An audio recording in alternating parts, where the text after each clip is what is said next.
Hey everybody, this is Perch. Here's a mail asking about if the events of the recent events are indicative of more coming in comics, and the answer is yes and no. But let's read the mail first and then get to the answer properly.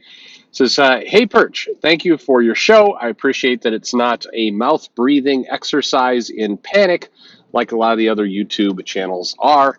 Mouth breather is kind of an old school insult. Way to go way to go on that one. Okay, mouth breather. I haven't heard that in a while, but there you go. There you have it.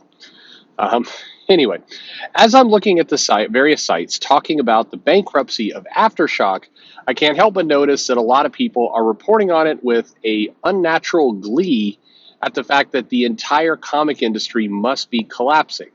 But here's the thing. Nobody really cared about Aftershock before today, and now they're supposed to be the tipping point of the entire comic industry. I find that hard. I find that hard to believe. So I'm asking you, do you think Aftershock's bankruptcy is an indication of something bigger going on within comics? Because right now we've got a ton of people running around saying CG was always right, when the reality is okay. Wow, this statement is about to piss people off, but here we go. When the reality is that most of the people saying this don't realize that CG and all of the money it makes is still smaller than Black Mass Studios and what they reported last year. Fuck. Okay. All right. Well, I'll let you guys work that one out on your own. Thanks for listening. And Black Mass versus CG. The battle continues. I have no idea, actually. I don't know. Somebody would have to add up all the money in the one and then the other. I'm not sure. Actually, it probably is pretty close, to be honest, in terms of kind of raw money. But then you got to take out the money. So are you counting fundraised versus total revenue, or are you taking out the distribution cost, the cut of what these companies made? I don't know. I don't know. I'm just saying it's not as simple as you think. But anyway, not wading into that one. Although that would be a great video to just piss everybody the fuck. Like that's where you could put up hard numbers, proving one way or the other. My hunch is that it would be a pretty tight race, and I'm probably just saying that's gonna be a dog whistle to a bunch of people. But anyway, that's my suspicion. So the question being, is Aftershock's bankruptcy indicative of the comic industry as a whole, as a bunch of people are suspecting? And I seem like right now I can go to Twitter and here's a post the doc was replying to saying that hey, this is the ruination of all of comics. And so look, there's some truth to what you said, and one thing that is absolutely true is Aftershock. I mean, you can't really say Aftershock was kind of the litmus test to all of comics. And Aftershock is a small publisher. They put out some books, but I mean, when you would think about kind of the big companies, you'd hit your Marvel, DC, Image, and then you'd get to your Boom, IDW, Dark Horse. I mean, I think most people would hit Valiant over Aftershock, and Valiant is absolutely in terrible shape. So I mean, I don't know that I. This is one of those like both things are a little true. So, as I mentioned in the Aftershock video, part of what you're seeing in this bankruptcy here is the natural conclusion to what happens when comic books, start leveraging, running at a loss in order to push a different business model. In this case, the business model was sell IP to movies, wait for that big Hollywood payout. That was the business model. And I think that any business that does that is dumb. If you are Gillette razors and you are trying to, I don't know, you decide that you want to sell T-shirts as your core business, so you're going to sell the razors at a loss. Like, I just think you got to be really careful. It can be done. Some companies have done that, but as a general whole, handing your fate into somebody else's hands, when the somebody else's hands you're handing it into have shown a pretty continual kind of flakiness when it comes to business stability, I think it's stupid. So I think that the Aftershock bankruptcy definitely underscores that is a screwed up situation, and no good can come of it for sure. I think that and there's some other comic companies that use the same business model. I think they're going to get spanked for it. Again, I think those companies are off the top of my head, I think a little bit Boom. Certainly, a lot, places like Dark Horse. Valiant for sure. IDW, you bet. I mean, I think those are the companies where you're going to see some problems. Oni is another one. Oni is absolutely in dire straits as well. So I think you are going to see that correction. You are going to see some other things happening, which would be a combination of bankruptcies and layoffs. So I definitely think that is true. But in terms of like this is the beginning of the end for all comics, yeah, probably not. Because the important thing there to remember, and whether this goes against your narrative or whatever you've been told to believe or not, you've got to understand that Marvel and DC in particular are structured radically different from the names I just mentioned. The difference between how Aftershock is funded and the money they have to play with and kind of what they're doing with contracts and the IP they built over time, it isn't, I mean, the comparison there would be a 7-Eleven to a Walmart. It's a radically different business model with a lot of different things that are in play. So I think that you could look at Aftershock situation as a cautionary tale for what it means to leverage your assets to go into the movies, but in terms of what it means for comics in general, well, what it means is you have to run a cash flow positive business in comics. That's it. Whether you are CG, whether you are Black Mask, whether you are IDW, or you any of these companies, you have to run a cash flow positive business. Marvel and DC do run a cash flow positive business. In all of the various comments that I see from all of the different people, everybody always skates around that part. You do not hear that mentioned in the big channels talking about the fuck up of the comic industry, that the big guys are cash flow positive, that Image is cash flow positive. I understand it's a nuance hard for people to figure out, but Marvel, DC, Image, some of these companies should be more cash flow positive. They should be putting out more profitability, but they are not losing money. And in DC's case, you can see this for yourself. And in Marvel's case, you have to do a bunch of work and get your hands on an annual report, but you can eventually see sort of that for itself as well, though it's tied in with a lot of other things, so it's harder to see. But regardless, those businesses are cash flow positive. That means they're not losing money by existing. If you're going to lose money by existing, you need one of two things. You either need a huge financial backer. It's okay with you losing money.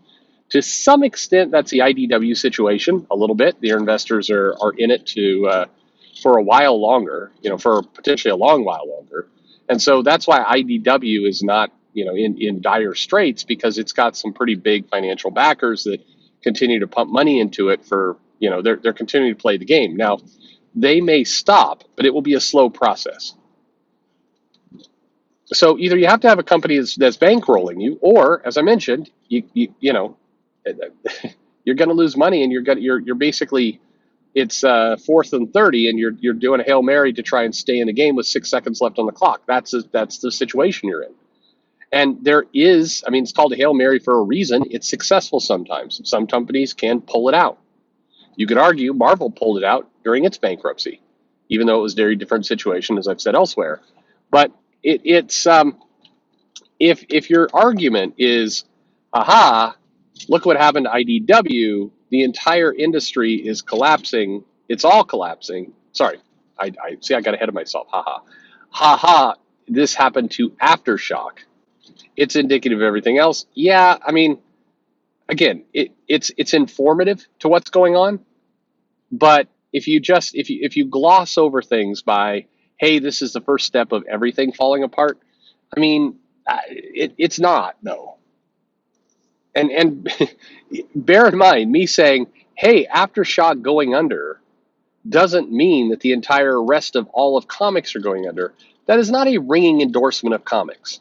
That is not a head in the sand take. Everything is just fine. That is stupid. You are stupid. If you're typing that right now, you're stupid. But I don't know. You're as dumb as the people running some of these companies that leverage their future against these insane deals. The only cleverness you could argue in the Aftershock situation is they managed to con and manipulate a bunch of creators into signing away the rights out of their control. There's some absolutely balls out bonkers deals in there that creators signed, which is I'm sorry, like there's no excuse for some of the rights and things people signed away. It's crazy to me.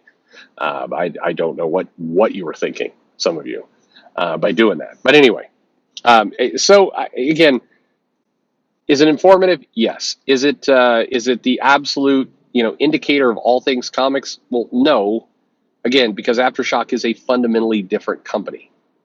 And what happened to Aftershock is, I mean, again, look at the people they're in debt to. Look at the people who they owe money to. They owe over $1 million to studios and production companies. That's where all the money goes. In comics, everybody's like, "Oh my God, did you see they owe this writer $8,000, and this artist $6,000, this other artist $4,000, and this other artist $4,000?" Like that's bad, and I feel for those creators, and I hope they get their money. But just understand, in the grand scheme of things, that's nice. The debt that's like whatever it was, $1.6 million of debt to a studio, yeah, that is the thing that's going to kill them right there. It is not that they owe some artist $6,000. It's that they went 7 figures deep into movies and entertainment ventures. That's why they're fucked right there.